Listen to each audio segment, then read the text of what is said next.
وہ مقصد پورا کریں گے۔ کہا کیا آپ کو نہیں پتا اللہ کے رسول نے فرمایا کہ جو ہے وہ میرے کنگرے کو تعمیر کرنا وہ ٹوٹ گیا، میں کنگرہ تعمیر کر رہا ہوں۔ مدینہ گورنر نے کہا ہاں، انتظام کیا گیا، کمر میں رسی باندھی گئی اور اللہ اکبر، ہزاروں کتب اور ابدال جس گنبد خضرا کو ادب کی وجہ سے آنکھ اٹھا کر دیکھنے کی ہمت نہیں کرتے، اس گنبد خضرا کے قریب اس کو چڑھنے کا شرف حاصل ہوا اور وہ دیوانہ چڑھا، اور چڑھنے کے بعد کنگرے کو تعمیر کیا، اور تعمیر کرنے کے بعد لوگ انتظار کر رہے تھے۔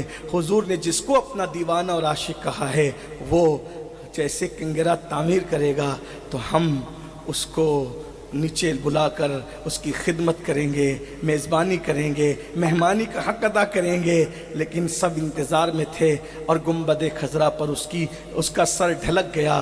لوگ انتظار کرتے کرتے پھر کہتے نیچے آؤ نیچے آؤ نیچے آؤ، وہ سنتا کس کی ہے؟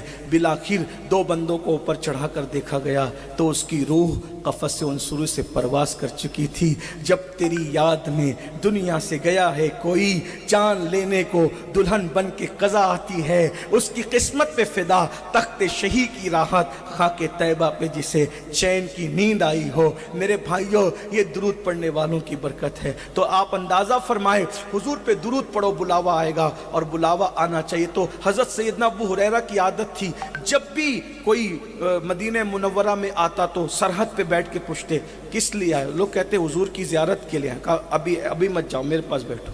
بیٹھتے پھر کہتے تمہیں پتہ ہے حضور کیسے تھے؟ وہ کہتے نہیں پتہ، چونکہ اب صحابہ کرام دھیرے دھیرے ختم ہو رہے تھے نا دیکھنے والے۔ تو حضرت ابو ہریرہ کہتے تمہیں پتہ ہے حضور کیسے تھے؟ کہا ہمیں نہیں پتہ۔ کہا بیٹھو پہلے میں بتاؤں حضور کیسے تھے۔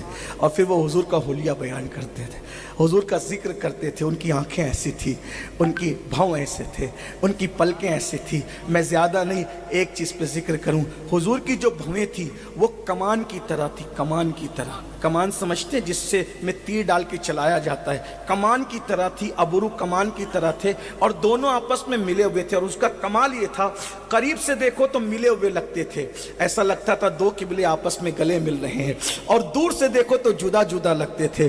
ان کے ابرو نہیں دو قبلوں کی یکجائی ہے، ان کی زلفیں نہیں رحمت کی گھٹا چھائی ہے، اور ان کی جو پلکیں تھی وہ بالکل باریک اور نکیلی تھی اور بڑی تھی، ایسا لگتا تھا جیسے اس کمان کے اندر تیر رکھا ہوا ہو۔